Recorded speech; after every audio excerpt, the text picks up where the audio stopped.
किशोर सुतार है। मैं CEO and founder orchid biotech. Orchid biotech basically national level पे technical consulting company हिसाब से काम कर रहा है।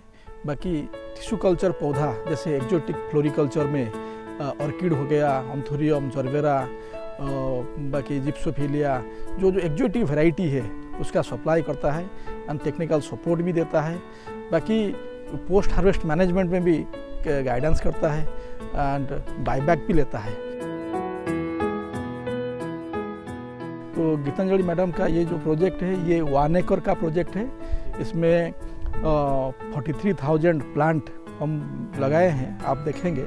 ताकि ये जो स्कीम है ये स्कीम ये गवर्नमेंट ऑफ उड़ीसा का, ये तो भुवनेश्वर से हम 10 किलोमीटर अंदर है। ये उड़ीसा का जो छतावर, खोर्धा जिला में छतावर एक जगह है, छतावर का महुलो विलेज में, ये बोर्ड में सब लिखा हुआ है। तो आप देखेंगे ये स्कीम का नाम है मुख्यमंत्री कृषि उद्योग योजना। ये गवर्नमेंट ऑफ उड़ीसा का ये बहुत पॉपुलर स्कीम है, फ्लैगशिप प्रोजेक्ट है। इसमें जो आप पूरा प्रोजेक्ट देखेंगे इसमें लिखा हुआ है कि कितना पौधा इसमें ये प्रोजेक्ट में हम प्लांटेशन हुआ है। 43,000 प्लांट इसमें है। बाकी ये स्ट्रक्चर का जो एरिया है, स्ट्रक्चर ये 1 एकड़ का स्ट्रक्चर यानी 4030 स्क्वायर मीटर का स्ट्रक्चर है। बाकी ये जो प्लांट सप्लाई किया है, जो हमने सप्लाई किए हैं ऑर्किड बायोटेक, मेनली मैं बोला हूँ orchid biotech technical consulting company and tissue culture plant supplier company के हिसाब से लोग जानते हैं पूरा इंडिया में। और इसका जो स्ट्रक्चर है, जो स्ट्रक्चर आप देख रहे हैं, इतना बड़ा स्ट्रक्चर है, स्ट्रक्चर इरिगेशन सिस्टम, ये धरित्री उद्यान प्राइवेट लिमिटेड इसको टेक्निकल सपोर्ट दिया है और बाकी टूल्स एंड इक्विपमेंट्स भी सप्लाई किया है।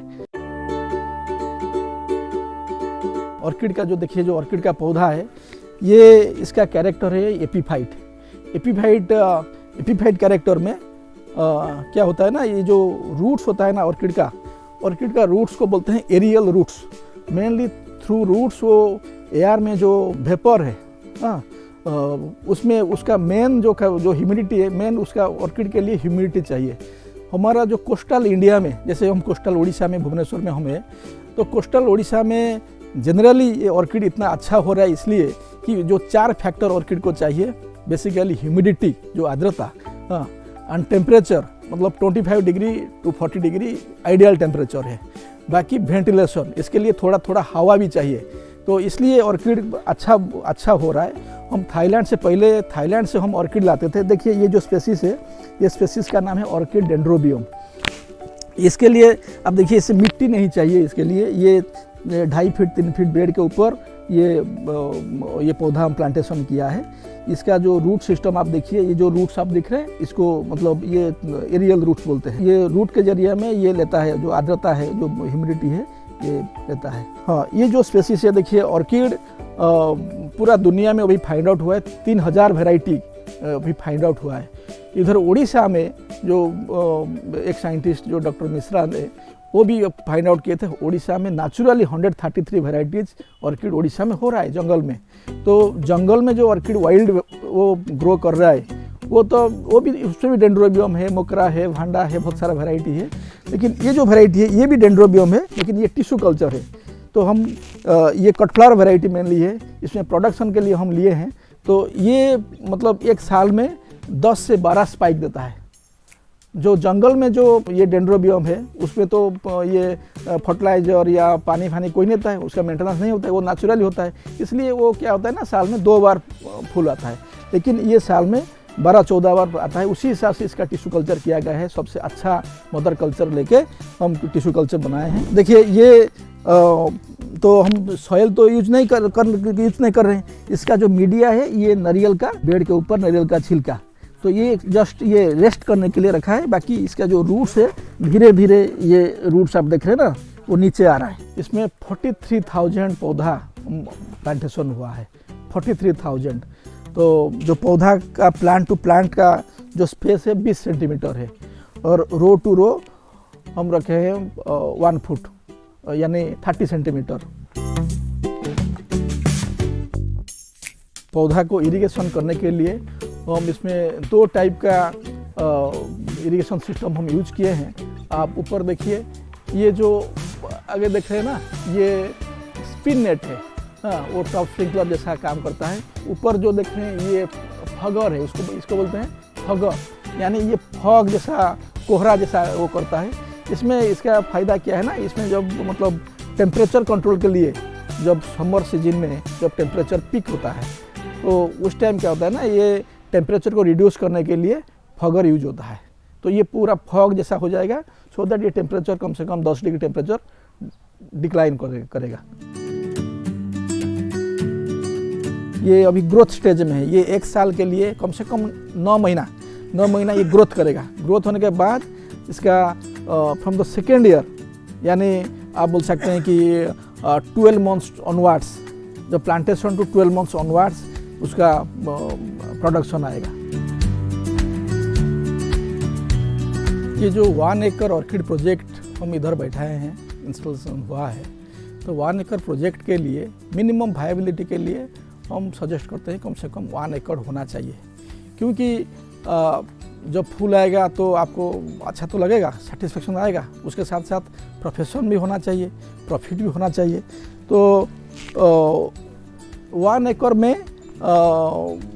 एक वायबिलिटी, प्रोजेक्ट वायबिलिटी 1 एकड़ में होता है। आप इन्वेस्टमेंट आप अगर पूछेंगे तो मेनली इसका जो 4 फैक्टर है, जैसे आप देख रहे हैं ना, जो इरिगेशन जो ये स्ट्रक्चर है, जो स्ट्रक्चर है, स्ट्रक्चर को बोलते हैं पॉली ग्रीन हाउस स्ट्रक्चर। इसका जो मॉडल है, मॉडल का नाम है NVPGH मॉडल, जो है naturally ventilated poly green house structure है। तो ये स्ट्रक्चर एक बड़ा फैक्टर है।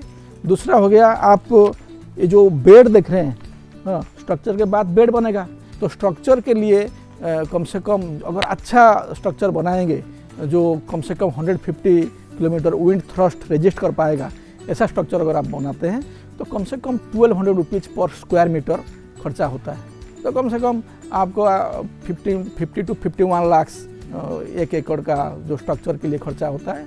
बाकी जो इरिगेशन, हम डबल टाइप का जो इरिगेशन में यूज किए हैं, जैसे स्पिन नेट यूज हुआ है, बाकी फगर यूज हुआ है।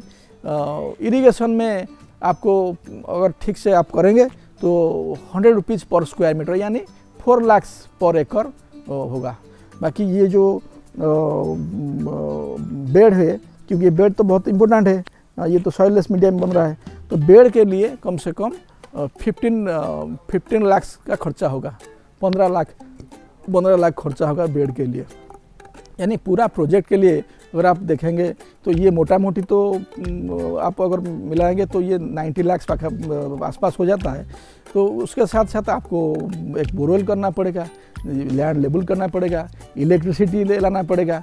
जो प्रमोटर्स का जो कंट्रीब्यूशन होता है mainly for the infrastructure development, जैसे इंफ्रास्ट्रक्चर के लिए आप जैसे मैं बोला कि बोरवेल चाहिए, लैंड लेबलिंग होना चाहिए, फेंसिंग होना चाहिए, हाँ, तो ये सब चीज़ होना चाहिए। प्रमोटर्स कंट्रीब्यूशन, एक मैन पावर रहने के लिए ये रहेगा, घर बनेगा, एक छोटा सा ऑफिस होगा, एक पैक हाउस भी होगा। पैक हाउस में क्या होता है ना, जो आप प्रोडक्शन जो कटिंग होगा, फूल कटिंग होने के बाद उसको ग्रेडिंग करने के लिए, पैकिंग करने के लिए पैक हाउस चाहिए। बाकी अगर आप देखेंगे कि उससे थोड़ा अच्छा, मतलब इसको स्टोरिंग करने के लिए आपको चाहिए एक कूलिंग चैम्बर या कोल्ड रूम, आप बोल सकते हैं कूलिंग चैम्बर। हाँ, तो कूलिंग चैम्बर में क्या होता है ना, आप फूल को ज़्यादा दिन तक आप स्टोर कर सकते हैं। इन्वेस्टमेंट आपको जैसे ये स्ट्रक्चर हो गया, बेड हो गया, इरिगेशन हो गया, प्लस एंसिलरी जो खर्चा है इसको मिला के including cooling chamber 1 crore 20 lakh का इन्वेस्टमेंट है इसमें। हाँ, तो बाकी ये रिटर्न शुरू होता है, मैं आपको बोला हूँ, जो एक्चुअल रिटर्न शुरू होता है 1 साल के बाद या 9 मंथ्स के बाद एक्चुअल रिटर्न शुरू होता है। तो इसमें जो रिटर्न है it will very lucrative return you can say. इसमें क्या होता है ना, देखो ये गेस्टेशन पीरियड जैसे मतलब 1 साल हो गया, एक साल के बाद जो रिटर्न आता है पर पौधा, जो पर प्लांट कम से कम 8 to 9 स्पाइक आएगा। स्पाइक मतलब एक स्पाइक में 7-8 फूल, 4-5 बड़ होता है। तो एक स्पाइक का जो फार्म गेट प्राइस फार्म का जो प्राइस जो किसान ने जो बेचता है उसका जो पैसा होता है कम से कम 18 रुपीज़ पर स्पाइक। तो हमारा इधर 43,000 प्लांट हम लगाए हैं। तो उसी हिसाब से देखेंगे कि 43,000 प्लांट इंटू 8 स्पाइक 8, तो ये अराउंड 18 रुपीज़ मिनिमम आप अगर एवरेज निकालेंगे ना तो 18 रुपीज़ पर स्पाइक के हिसाब से आप सेल कर सकते हो। अब देखेंगे कि एक साल में 1 एकड़ से gross revenue 64 lakh per year per annum आपको रिटर्न आएगा। यानी अराउंड आप देखेंगे कि ये 5 लाख प्लस आता है। तो इसमें जो मेंटेनेंस भी है, जो मतलब एक महीना में तो ग्रॉस रेवेन्यू 5 लाख तक आता है, तो इसमें रिटर्न ये मेंटेनेंस भी है। मेंटेनेंस क्या है? मेंटेनेंस मेनली आपको आएगा कि कितना फर्टिलाइजर डालते हो, पेस्टिसाइड डालते हो। बाकी जो 2 मैन पावर, 1 एकड़ के लिए दो मैन पावर चाहिए, दो मैन पावर का जो सैलरी हो गया उसका जो पैगा ये रेम्यूनरेशन हो गया। बाकी फर्टिलाइजर पेस्टिसाइड के लिए अब ज़्यादा से ज़्यादा अब 60,000 आप पकड़िए, 60,000 आप पकड़िए। तो उसमें आपको कम से कम हमारा जो हम हिसाब किए हैं तो पूरा इवन बैंक इंटरेस्ट भी है। जो आप प्रोजेक्ट आपने किया है, सपोज 1 करोड़ का लोन लिया है तो उसमें 10% रेट ऑफ इंटरेस्ट में आपको कम से कम 10 लाख पर एनम आएगा, डिडक्ट कर देते हो तो आपको कम से कम 3.5 से 4 लाख तक आपको नेट रेवेन्यू आता है। तो इसमें सब्सिडी गवर्नमेंट ऑफ उड़ीसा ने बहुत अच्छा सब्सिडी दे रहा है। Government of Orissa MKY, mainly MKY जो प्रोजेक्ट है, मैं काफ़ी तारीफ़ करता हूँ गवर्नमेंट ऑफ उड़ीसा को, क्योंकि MKY स्कीम में एंटरप्रेन्योर को 1 करोड़ तक सब्सिडी देता है। जो मुख्यमंत्री कृषि उद्योग योजना है, सब्सिडी जो अप टू 1 करोड़। तो इससे बढ़िया क्या हो सकता है, इससे अच्छा क्या हो सकता है? ऐसा कुछ बिजनेस है, कोई MSME या कुछ है जहाँ पे सब्सिडी गवर्नमेंट 1 करोड़ देता है? ऐसा कोई नहीं है। बाकी इसका जो इनकम, जो एग्रीकल्चरल इनकम है, वो भी टैक्स फ्री है। ये बहुत अच्छा बिजनेस है, मैं आपको बोल चुका हूँ। ये next generation business, next generation के लिए ये बिजनेस हो रहा है। ये इसमें तो मैं आपको बोला हूँ एक महीना में अराउंड 4 लाख का प्रॉफिट होता है। इस बिज़नेस अगर कोई करना चाहेगा तो हमारा जो वेबसाइट है ऑर्किड बायोटेक का www.orchidbiotech.com, बाकी मुझे भी सीधा कांटेक्ट कर सकते हैं। मेरा कांटेक्ट नंबर है 8270199106। मेरा नाम है किशोर सुतार, मैं CEO ऑर्किड बायोटेक हूँ। मैं खुद टेक्निकल प्रोजेक्ट एक्सपर्ट हूँ। तो मैं आपको कहीं भी उड़ीसा, ये इंडिया में कहीं भी आपको मैं टेक्निकल सपोर्ट दे सकता हूँ। पोस्ट हार्वेस्ट मैनेजमेंट में आपको गाइड कर सकता हूँ। बाकी आपका जो प्रोडक्शन होगा, हम MOU बनाते हैं एंटरप्रेन्योर के साथ, जो मेमोरेंडम अंडरस्टैंडिंग एग्रीमेंट बनाते हैं कि हम पूरा 2 साल के लिए टेक्निकल सपोर्ट देंगे, बाईबैक भी करेंगे। बाकी गवर्नमेंट का भी जो ये प्रोसेस है, जैसे हमारा एक टीम है, जैसे अब वो DPR बनाता है, ब्लॉक लेवल में हेल्प करता है, डिस्ट्रिक्ट लेवल पे वो भी सब काम करता है। तो आपको पूरा सपोर्ट, मतलब both forward linkage and backward linkage के लिए ऑर्किड बायोटेक पूरा सपोर्ट आपको करता है। तो बेसिकली जो हमारा जो कोस्टल स्टेट्स हैं तो उधर बहुत अच्छा ह्यूमिडिटी है, टेम्परेचर है, बाकी वेंटिलेशन भी है। जो ऐसा एपीफाइट प्लांट्स जैसे डेंड्रोबियम का कल्टीवेशन हो गया, ऑर्किड का कल्टीवेशन है, तो उसमें हमारा इकोनॉमी का बहुत बड़ा योगदान मिलेगा। तो हमारा इकोनॉमी जैसे टूरिज्म हो गया, ऐसे कृषि में भी बहुत बड़ा आगे बढ़ेगा। हमारा जो उद्योगी जो नौजवान है वो आगे बढ़ेंगे। तो हमारा इकोनॉमी को, अगर मैं बेसिकली उड़ीसा के लिए बोल रहा हूँ, ये फ्लावर ऑफ उड़ीसा बन सकता है। फ्लावर ऑफ उड़ीसा, ये जो ऑर्किड फ्लावर ऑफ उड़ीसा बोल सकता है। तो उड़ीसा का जो इकोनॉमी, ये इकोनॉमी है, उसको आप बोल सकते हैं ऑर्किडोनॉमिक्स। तो ऑर्किडोनॉमिक्स एक न्यू कंसेप्ट है जो ऑर्किड को लेकर, जैसे थाईलैंड एक जो देश है वो, उसमें 10,000 हेक्टेयर ऑर्किड है। तो उड़ीसा में अभी 25 एकड़ ऑर्किड है। तो जितना डिमांड है उड़ीसा में, हमारा प्रोडक्शन सिर्फ 5% है। तो 95% हम बाहर से लाते हैं। तो थाईलैंड से आता है, बाकी चेन्नई से आता है। तो उड़ीसा का इकोनॉमी को ये काफ़ी योगदान होगा, काफ़ी कंट्रीब्यूशन होगा।